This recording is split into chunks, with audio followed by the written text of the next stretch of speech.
Assalamualaikum warahmatullahi wabarakatuh.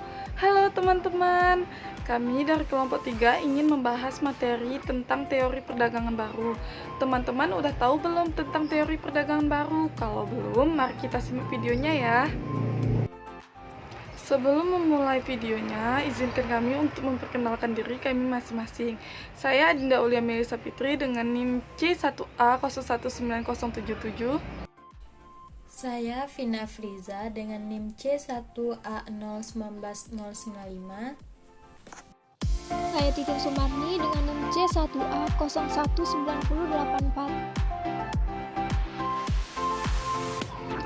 Baiklah, di sini saya akan menjelaskan apa itu teori perdagangan baru. Teori perdagangan baru mulai muncul pada tahun 1970-an ketika sejumlah ahli ekonomi menunjukkan bahwa kemampuan perusahaan untuk mencapai tingkat kekuatan ekonomi mempunyai implikasi penting untuk perdagangan internasional karena pengaruhnya pada skala ekonomi. Perdagangan dapat meningkatkan keanekaragaman dari barang-barang yang tersedia untuk konsumen dan mengurangi biaya rata-rata barang tersebut. Selanjutnya, industri-industri itu ketika output diperlukan untuk mencapai skala ekonomi yang menggambarkan penting dari total permintaan dunia, pasar global barangkali hanya mampu mendukung sejumlah kecil dari perusahaan-perusahaan. Jadi, perdagangan dunia tersebut pada produk tertentu mungkin dikuasai oleh negara-negara yang mempunyai perusahaan-perusahaan yang merupakan penggerak pertama di produksi mereka. Sifat dan karakter transaksi teori perdagangan baru telah sangat berubah, di mana aliran barang, jasa, dan aset menembus batas wilayah antar negara, tidak diterapkan oleh teori-teori perdagangan tradisional. Pada pendukung teori perdagangan baru berpendapat bahwa ukuran pasar ditentukan secara fundamental oleh besar kecilnya angkatan kerja pada suatu negara, dan tenaga kerja pada dapat dikatakan tidak pindah lintas negara.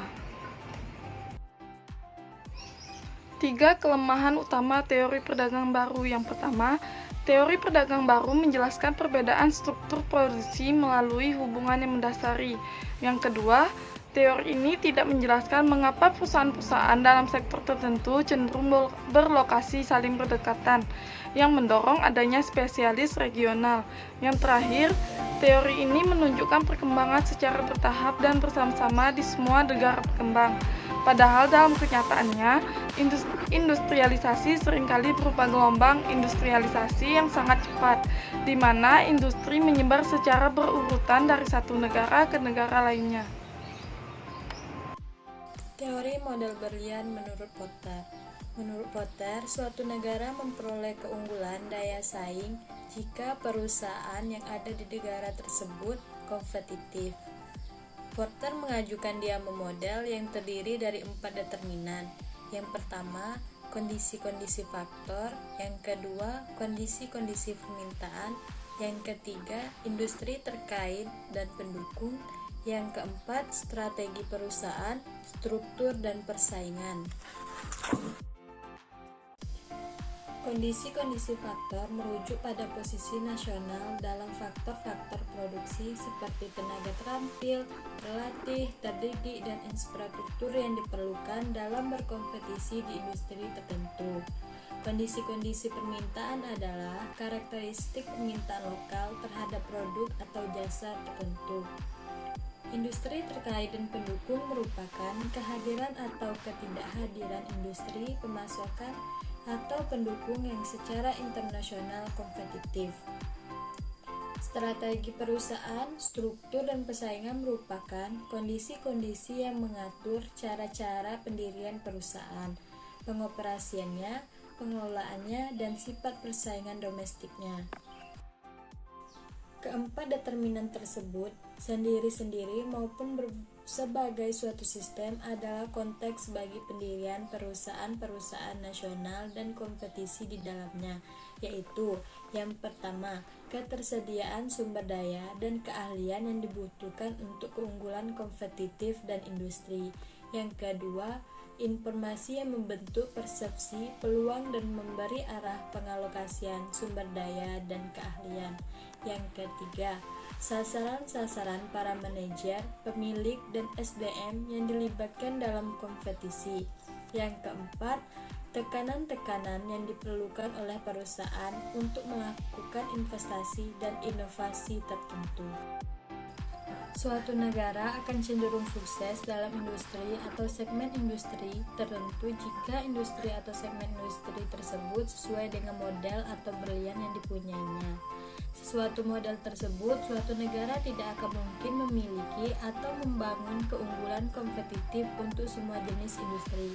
Akan ada industri yang sukses karena modal spesifik berlian negara tersebut cocok, dan akan ada yang gagal karena modal berlian negara tidak mendukung untuk jenis industri yang diinginkan. Tetapi, ini juga bukan berarti bahwa semua perusahaan dalam industri dengan dukungan modal berlian spesifik yang sesuai pasti akan berhasil. Kemampuan perusahaan dalam mengeksploitasi lingkungan nasional tetap akan memegang peran, dan dalam kenyataannya, kemampuan ini tidak merata di antara perusahaan. Demikian juga dalam penguasaan keahlian dan sumber daya. Walaupun demikian, perusahaan-perusahaan yang tumbuh dalam situasi kondusif yang sedemikian cenderung akan berhasil juga dalam persaingan internasional.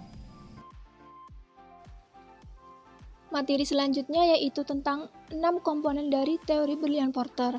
Yang pertama, faktor kondisi, yaitu keadaan faktor-faktor produksi dalam suatu industri. Contohnya, sumber daya manusia yang mencakup jumlah tenaga kerja yang tersedia, kemampuan dan keterampilan yang dimiliki, biaya tenaga kerja, dan etika kerja. Sumber daya alam yang mencakup biaya, kualitas, ukuran lahan, ketersediaan air, dan lain-lain. Sumber daya ilmu pengetahuan dan teknologi mencakup pengetahuan pasar dan ilmiah untuk menunjang dalam memproduksi barang dan jasa. Sumber daya modal mencakup jumlah dan biaya atau suku bunga yang tersedia, jenis pembiayaan, kondisi moneter dan fiskal, infrastruktur seperti sistem transportasi, komunikasi, pos giro, dan lain-lain. Faktor yang kedua yaitu faktor permintaan, yaitu keadaan permintaan atas barang dan jasa dalam negara. Mutu permintaan di dalam negeri memberikan tantangan bagi setiap perusahaan untuk meningkatkan daya saingnya sebagai tanggapan terhadap mutu persaingan di pasar domestik.